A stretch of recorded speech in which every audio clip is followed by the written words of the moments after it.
Hello everyone, welcome to my channel. मैं हूं आपकी होस्ट रश्मि।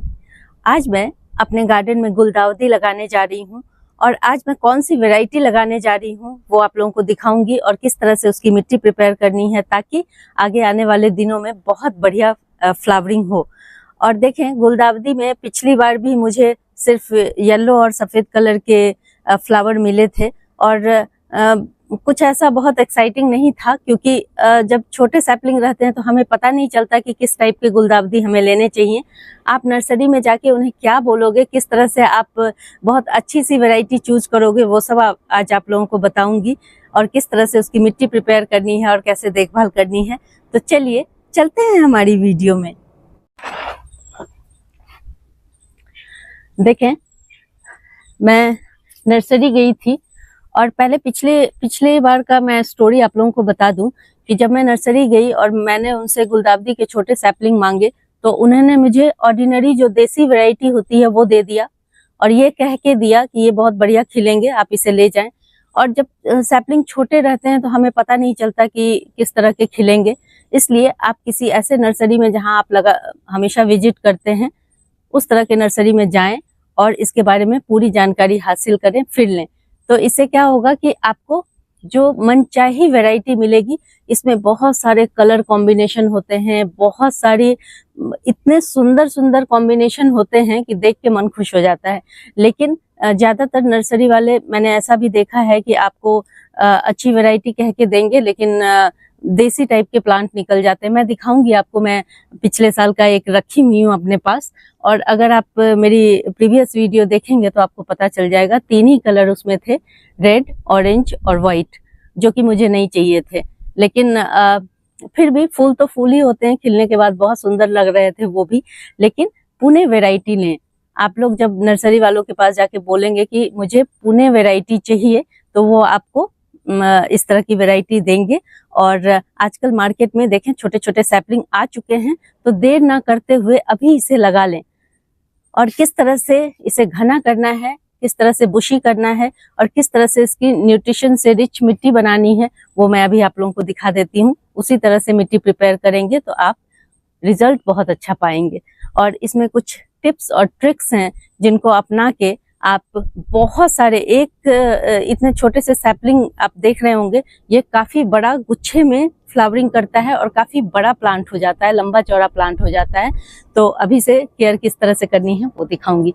सबसे पहले हम मिट्टी कैसे बनाएंगे वो देखते हैं।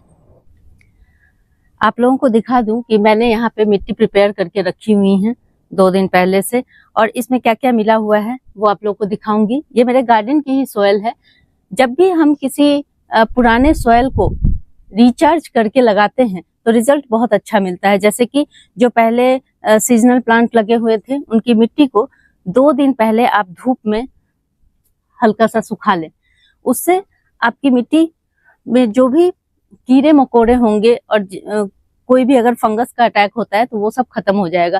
थोड़ी सी हवा लग जाती है, हल्की सी धूप लग जाती है तो हमारी मिट्टी रिचार्ज हो जाती है। और इस तरह से अगर हम सीजनल फ्लावर लगाते हैं, स्पेशली गुलदाउदी में मैंने देखा है कि कीड़ों का अटैक बहुत ज्यादा होता है। तो अगर इस तरह से सही तरीके के साथ हम मिट्टी लगाते हैं तो रिजल्ट बहुत बढ़िया देखने को मिलता है। और बहुत सिंपल वे में हमें ये मिट्टी बनानी है, बहुत सारी चीजें मैं ऐड नहीं करती हूँ, बहुत साधारण तरीके से मिट्टी बनाती हूँ। तो देखें, ये मेरी मिट्टी प्रिपेयर है। मैंने इसमें क्या क्या मिलाया है वो आप लोगों को बता देती हूँ। देखें, एक भाग मैंने मिट्टी ली है और जैसे मान लें कि आपने 70% के करीब मिट्टी लेना है, 20% के करीब आपको वर्मी कंपोस्ट या काउडंग कंपोस्ट मिलाना है। ये अगर आपकी अच्छी खाद होगी तो आपको और कुछ मिलाने की जरूरत नहीं है अपने खाद में। और 10% के करीब हमें ये सैंड मिलाना है। और चूंकि विंटर का टाइम है इसलिए 1 मुट्ठी आप ये कोकोपीट डाल दें या फिर राइस हस्क डाल दें। और 2 चम्मच के करीब ये नीम की खली लेनी है। बस इतने से इंग्रेडिएंट से हमारी एक बहुत शानदार मिट्टी बनके तैयार हो जाएगी। इसको वैसे तो आप गुलदाउदी को किसी भी पॉट में लगा सकते हैं, छोटे पॉट में भी लगा सकते हैं और थोड़े बड़े पॉट में भी लगा सकते हैं। लेकिन जो आइडियल पॉट साइज होता है जिसमें आपको अच्छे से फ्लावरिंग भी मिल जाए और अगर स्पेस कम है तो भी आपका काम चल जाए, उसके लिए हम 10 इंच का पॉट सेलेक्ट करेंगे। तो आप इस तरह के पॉट ले लें। मैं प्लास्टिक के पॉट ही इस्तेमाल करती हूँ क्योंकि मेरा टेरेस गार्डन है और उस पर बहुत ज्यादा वेट डालना सही नहीं है। तो इसलिए इस तरह के प्लास्टिक के पॉट लें, उसमें होल काफी बड़े रखने हैं आपको। और इसके बाद देखें, सबसे पहले मिट्टी से इसको कवर कर देंगे, सॉरी गमलों के टुकड़ों से इसे अच्छे से कवर कर देंगे ताकि पानी ना जमे इसमें। इसके बाद और देखें, ये मैं इतने प्लांट लेके आई हूँ, और अभी अगर छोटे में आप ये लेते हैं तो आपको 20 रुपीज ईच। हो सकता है कि आपके लोकेशन के हिसाब से थोड़े बहुत प्राइस इधर उधर हो जाएं, आप बार्गेन भी कर सकते हैं। और उन्होंने अगर थोड़ा भी बड़ा प्लांट रहेगा तो वो आपको 40 to 50 रुपीज देता है, लेकिन अगर आप छोटे छोटे सैपलिंग लेंगे तो 20 से 25 रुपए में आपको मिल जाएंगे, थोड़ा बार्गेन करके। और देसी वाली जो वैरायटी होती है वो 10 से 15 रुपए में आपको मिलेगा। तो ध्यान रखें, ये पुणे की वैरायटी है और बहुत बढ़िया वैरायटी है। तो देखें, इस तरह के पॉली बैग में लेंगे तो आपको लगाने में ज्यादा सुविधा होगी।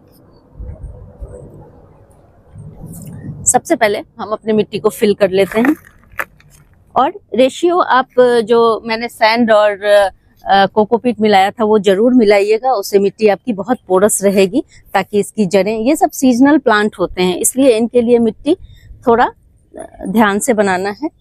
और 20% खाद का ही इसमें अभी यूज करें, काफी है उसके लिए।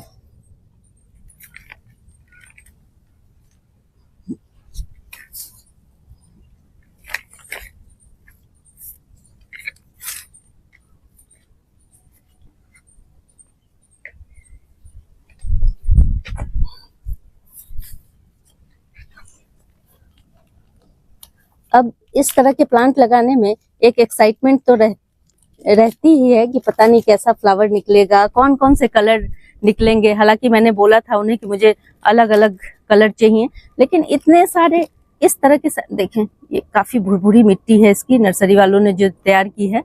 हमने भी तकरीबन इसी तरह की मिट्टी तैयार की है, तो बहुत ही आराम से इसका रूट डिस्टर्ब नहीं होना चाहिए, आराम से हम इसे लगाएंगे।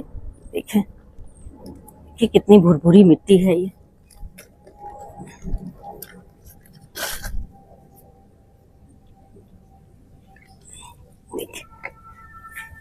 तो सावधानी से इसे लगाना है।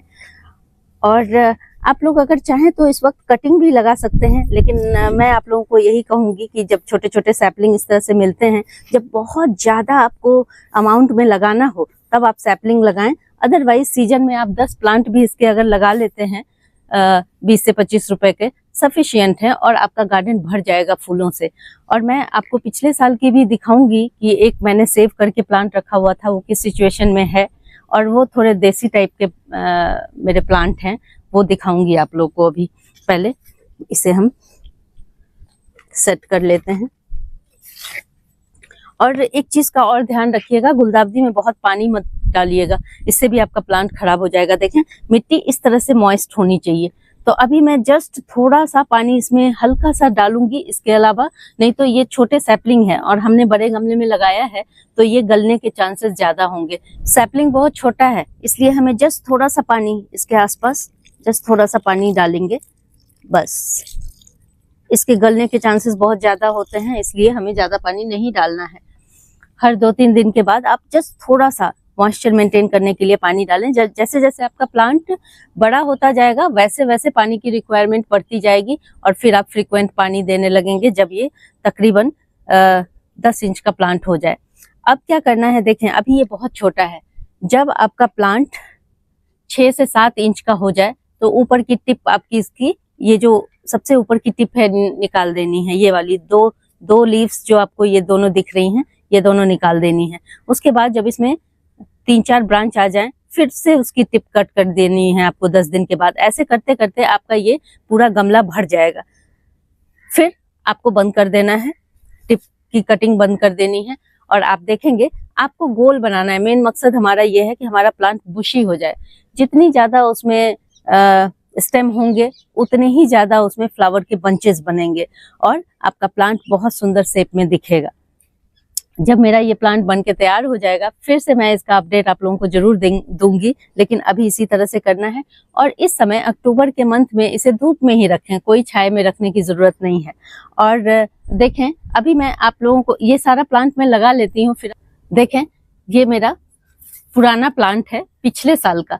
आप इस तरह से भी अपने प्लांट को बचा के रख सकते हैं। अगर आपका प्लांट ठंड में सरवाइव कर जाए तो इस तरह से आपका प्लांट बन के तैयार हो जाएगा। हाँ, इसमें अभी मुझे कुछ काम करना है, जैसे कि इसकी सूखी पत्तियां हटा देनी है और इसको बांध करके मैं थोड़ा सा इसको सपोर्ट देके इस तरह से बांध दूंगी तो ये शेप में आ जाएगा। और देखें अब मुझे लगता है कि इसमें जो पुराने प्लांट होते हैं उसमें जल्दी फ्लावरिंग होने लगती है, तो मुझे लगता है कि 20-25 दिनों में इसमें फ्लावरिंग होने लगेगी, क्योंकि ये मैच्योर प्लांट है। और अगर आप लोगों के पास स्पेस है तो आप अपने प्लांट को इस तरह से बचा के रखें, गुलदाउदी के प्लांट को। और अगर आप चाहें तो जैसे आपने एक प्लांट बचा लिया, उसके बाद सितंबर के मंथ में इसके टिप को काट करके, जैसे यहाँ पे 2.5 इंच 3 इंच की ये टिप काट के बहुत सारे प्लांट इस समय बना सकते हैं। और इस समय अगर प्लांट लगाएंगे तो बहुत तेजी से बढ़ते हैं, क्योंकि ये गुलदाउदी का सीजन है। तो इसलिए आप इस तरह से करके बहुत सारे प्लांट बना सकते हैं और उनकी थोड़ी सी देखभाल करेंगे तो बहुत बढ़िया रिजल्ट मिलेगा। जो भी आप लोगों के पास पुराने प्लांट हैं उसमें काउडंग कंपोस्ट इस समय डाल दें और थोड़ी सी गुड़ाई करके इसकी मिट्टी को हवा लगने दें और देखेंगे आपका प्लांट बहुत जल्दी फ्लावरिंग पे आ जाएगा। तो इस तरह से हम पुराने और नए प्लांट को मिला के कॉम्बिनेशन करके इस सीजन की बहुत अच्छी फ्लावरिंग ले सकते हैं। अगर आप लोगों को मेरी ये वीडियो पसंद आती है तो प्लीज इसे लाइक, शेयर एंड सब्सक्राइब करना ना भूलें। बेल बटन को जरूर दबाएं। Live nature, love nature. Thank you.